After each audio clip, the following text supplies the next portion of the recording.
Hello, everyone. It is July, don't know the date. I want to say maybe the 15th, 16th, 14th, no clue.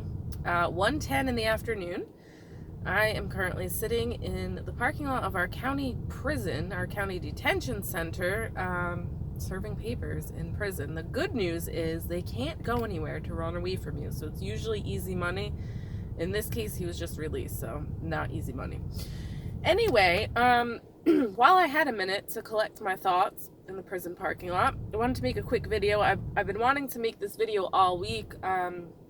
However, I've literally been working from about 3:30 in the morning to about 8, 9 o'clock at night. It's been rough over here, so I'm not going to be able to have time to make any sort of formal video. But I wanted to say today is my last day of St. Louis de Montfort's 33 days of total consecration to Jesus through Mary, little blue book that I've been into. And I will just be real honest with you, it was brutal for me. It was absolutely brutal. I got nothing out of it, and not by any fault of the consecration method. I think I'm gonna have to probably do it again at some point in the future. I'm just going through some stuff, some dark night stuff, I guess you could say, for everyone who commented about St. John of the Cross earlier when I had made another video. But today's my last day, and I feel like this being the last week, I have started to come out of my fog of darkness, if you will. And so I did receive maybe some insights this week, unexpected though. So here's how this whole consecration went down. I was feeling kind of meh back in, I don't know, maybe March or May, probably May. And I was feeling like I wanted to do a consecration, wasn't really sure. Then I started researching a couple. It was between the 33 days of morning glory and then this other one. And they both recommended that you start on certain dates so that you can end on a feast day, a feast day of Our Lady. So the next one was, I couldn't start until June for Our Lady of Mount Carmel. Well, I didn't really have any special devotion to Our Lady of Mount Carmel, didn't really even know anything about it. Didn't realize how much I follow Carmelite spirituality. I will say that is one thing I have learned. I mean, all these saints that I read about, for some reason, like St. Teresa of Avila, St. Therese of Lisieux, St. John of the Cross. So like a lot of saints that I have gotten some serious spiritual gifts from, and knowledge and everything like this, didn't realize that that's Carmelite spirituality. So it was kind of funny the way it worked out. And what's even more funny is how I decided to do this consecration. I'm going to talk about the feast day of Our Lady of Mount Carmel, which is tomorrow, and I'm going to talk about the brown scapular real quick. So this is how God works. So here I am, miserable, going through this consecration, but before I started it, I was leaning more towards 33 days of morning glory, because I was going to do the audio version of it, the audiobook version of it, and I still will probably do that at some point. But I went into my favorite breakfast restaurant, owned by Catholics that go to my parish. Nice people. It was during bike week, so it was definitely May. So it was during bike week, so she had help in there. So she had her friend Mary in there helping her. And Mary, I was telling Mary, whose husband is a deacon, about the consecrations that I was debating between. And she's like, no, you need to do the St. Louis de Montfort one. And I'm like, okay, I'll do that one. And then funny, what had happened was the owner of this restaurant I had met by just being a regular patron. I didn't even know she was Catholic or went to my parish or anything like that. And we had started bonding over medals. I think I did a video on it. She liked my St. Benedict medal, so we had gotten into it. And she said that she wears the scapular. And I knew nothing about the scapular, really nothing at all. Didn't really get it at all. And she's like, I have an extra one, I'll give it to you. And I'm like, please don't. Like, I don't want to have to do one more devotion or wear one more thing. Like, I was not excited about it. And so then months went by. That might have been probably February. I think it was like the winter, probably February. Months go by. We were supposed to get together for St. Patrick's Day. That fell through. So I go back in May. And she's like, oh my God. She's like, I just put the scapular back in my purse. She's like, because I was going to give it to you. You haven't been in here. And she's like, so I took it out. And she's like, and I just put it back in last week and here you are. She's like, you have to have it. So she gives me this scapular. I'll take it out if I can get it out from underneath my tank top here. And a brown scapular, right? So it has an image of Saint Simon. That's Saint Simon being given the brown scapular. So here was my big dilemma, right? I didn't want to take my medals off. I didn't want to have to wear a scapular too. So I'm like, I can't do this. Like, I was very attached to my medals. And then she gives me this one, and it already had a crucifix on it. And it had a St. Benedict's medal on it. So on this side is, and I don't even know which part I'm supposed to wear in the front or the back, Our Lady with the baby infant Jesus. And it had a crucifix in that. So then I was like, well, I'm in the Militia of the Immaculata. We're supposed to wear a miraculous medal. So I also put my own miraculous medal on it. So I'm like, well, that solves the medal problem. So now I really have no excuses. But I still didn't wear it. It sat on my bookshelf. For months, literally until this week. And I'm like, I just felt it looking at me. Like, I felt my attention continuously being drawn to the scapular, so it piqued my curiosity. So I'm like, maybe I'll just, I'll research it a little, I'll put it on and see what happens. And obviously, so with this brown one, you have to enroll in the Carmelites. So there's certain prayers that need to be said by a priest. So after doing some research and after figuring out if I was going to wear it or not, I'm one of those people, I'm a perfectionist to a fault almost. So I'm not committing to something unless I'm going all out with it. So now that I'm committed to this, I'll never take it off, basically is how it's going to go. But so tomorrow my plan is to go to Mass and attend. So for these consecrations, you finish the program and then you go to Mass. And that's there's some prayers you say for the consecration. So I'm going to do that, but I'm also going to enroll in the Carmelites. I'm probably not saying the name, the terminology right, but there's prayers that need to be said regarding around the scapular. And the idea is if you wear it, you'll receive the benefits and contribute to the lay, the Carmelite Society as a lay person. So long of the short, I didn't get it. So I'm like looking it up and I still didn't really get it. But then it hit me like a ton of bricks after wearing this thing for maybe a day. It hit me like a ton of bricks. And this is how the Blessed Virgin related it to something I could understand. First, I want to go over the history of it, and then I'm going to tell you how she made me understand. So she gave the scapular. What is a scapular? Well, in Latin, scapular, it comes from the Latin word for scapular, which is like scapulae or something. But it means shoulders. It's basically the way it was given. It wasn't new. The scapular is what you see monks and nuns wearing. It's just, they wear it over their tunic looking thing. And basically it just covers the front and then it goes over the back and covers the back. And so this is just a shorter modified version of it for lay people. But it was specific. It had to be brown wool and there were some specifics that went with it. And the promises of those the Blessed Virgin promises to those that wear the scapular that you will not die. You will not die. You will absolutely die. When you die, you will not burn in hell. You will not go to hell for all eternity. Whoever wears the scapular will not, with faith, with a devotion, will not perish in the fires of eternity. Now, it says nothing about skipping purgatory or anything like that, but the promise is those who wear it will not die. And there are, come to find out, some serious miracles associated with this scapular. And there's a whole bunch of different scapulars. There's green ones, which I just ordered because those you can place in people's houses if they need to be converted. So I'm going to do that along with saying the prayer that goes with it. But the brown one specifically has so many miracles associated with it. My favorite one, I just want to go over real quick, in particular, was this. There were some people on a ship. Forget their names. You'll have to excuse me. I wanted to do this more professionally, but whatever. There were some people on the ship traveling to Australia. There was a Catholic family, and then I think the head of the ship or something like that or somebody on it of prominence was a Protestant minister named, I think his name was Mr. Fisher or something like that. The ship encountered this terrible storm. The ship was about to sink. He was going to be lost at sea. they were all going to be lost at sea and perish. One of the boys, I guess maybe he was a boy or a man, I think he was a boy, was wearing a scapular, a brown scapular.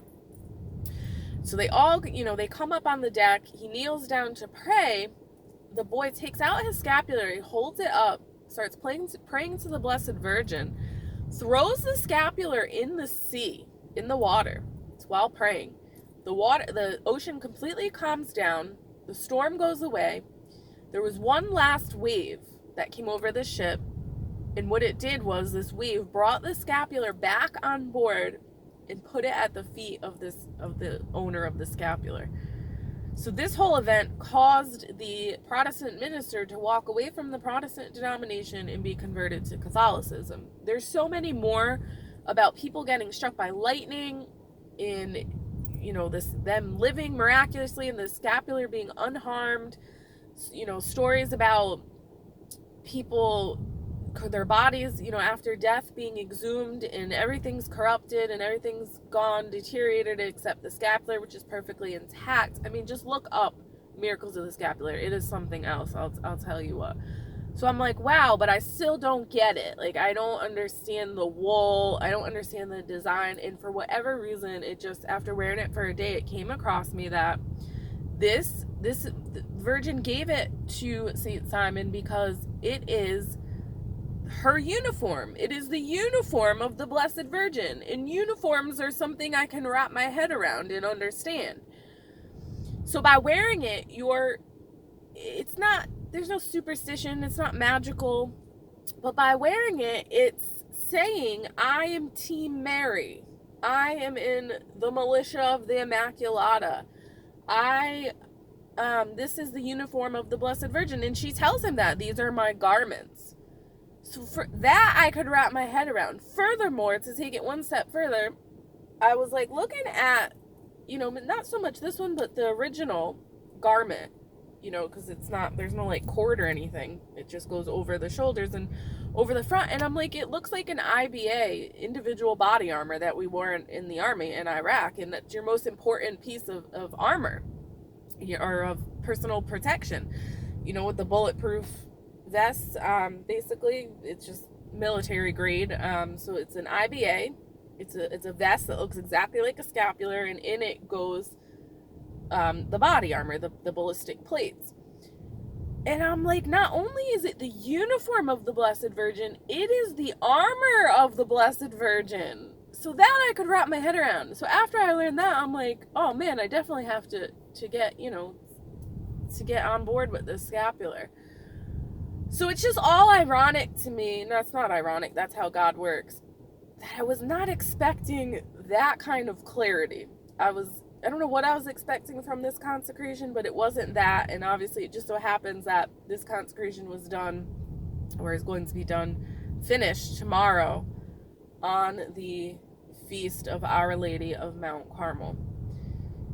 So I hope other people, if you have a scapular story, tell me. I would love to hear about it. Or if you know anything that I don't know. Like I said, I didn't know anything about it. I just recently started researching it, and it's fantastic. All these gifts that come through the Catholic Church are just priceless. And I was talking about that this morning. So transitioning into another quick topic I want to get into. I had, going back, the last couple of videos I was doing was on, one of them was on like the AAR one was on proclaiming the kingdom of heaven sort of thing.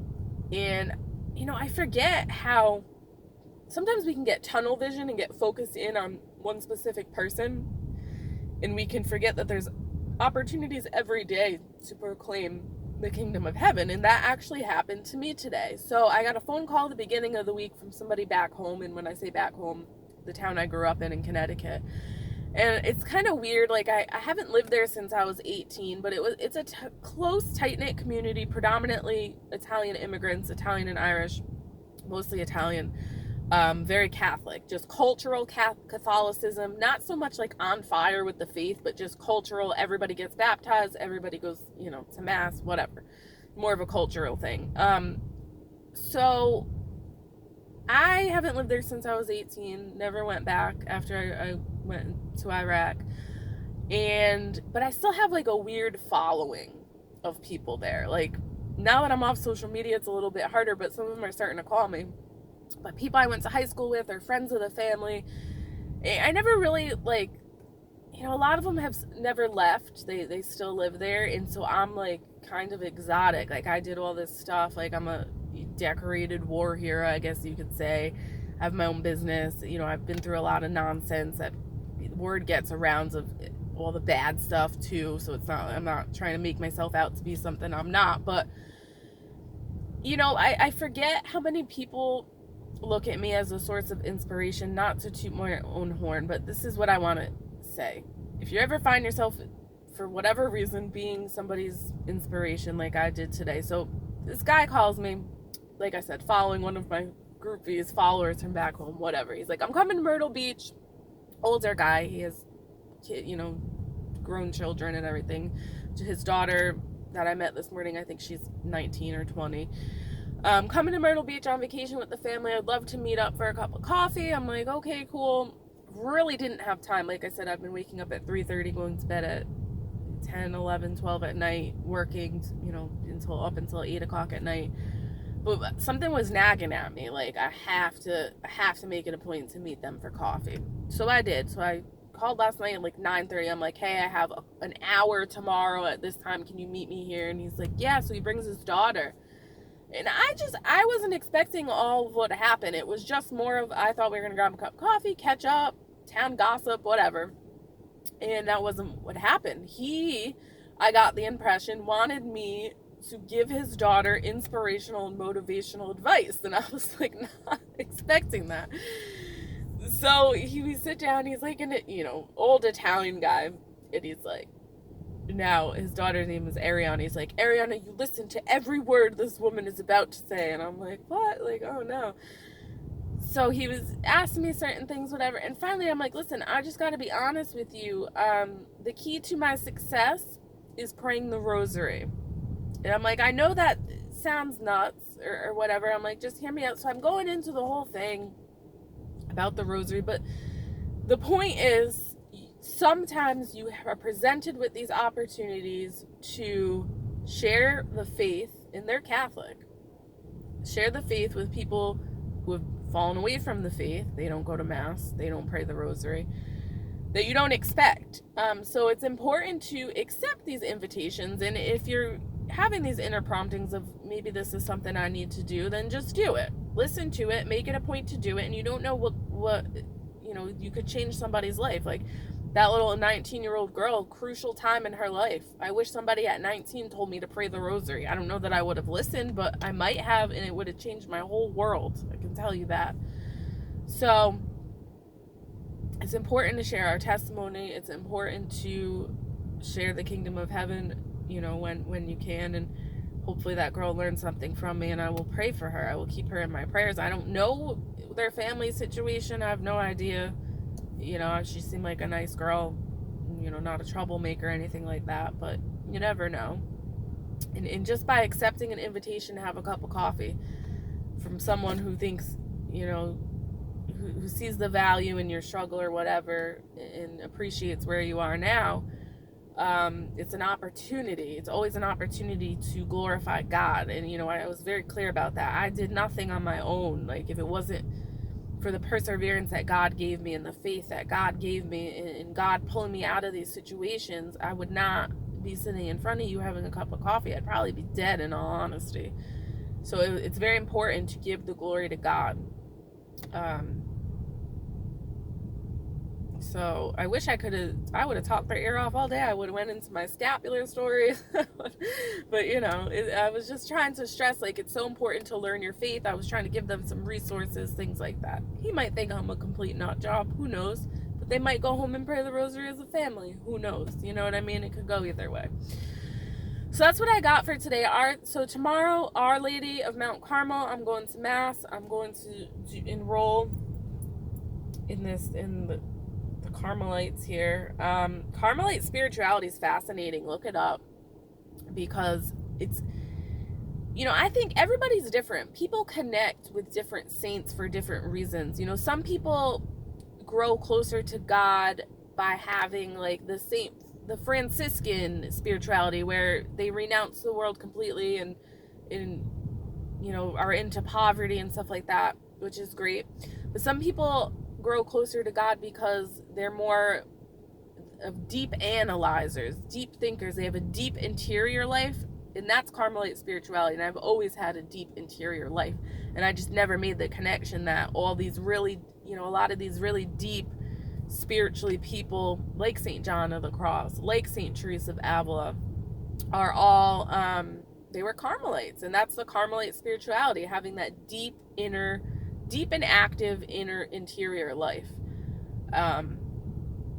So Our Lady of Mount Carmel, we should be very thankful to her for giving us this gift of the scapular.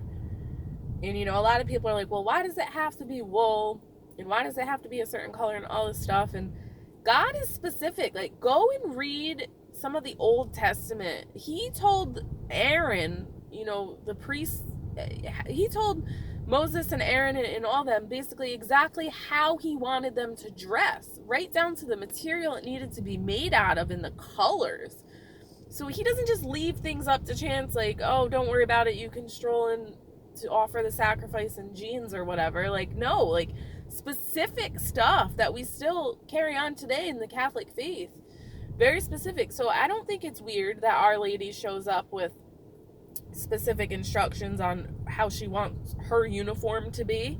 I mean, if you're ever in the military, the uniforms are so specific. You have to have everything has to be in a certain place. The dress uniforms especially, you have to measure. There has to be certain inches in between different things. I mean, right down to the creases, everything.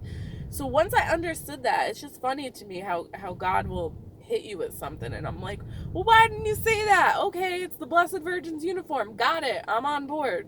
So I just thought that was funny. I wanted to share. I'm rambling. I got to get out of this prison parking lot. It looks like it's about to be visiting hour over here. So I will talk to y'all later. Our Lady of Mount Carmel, pray for us. Joan of Arc, media out.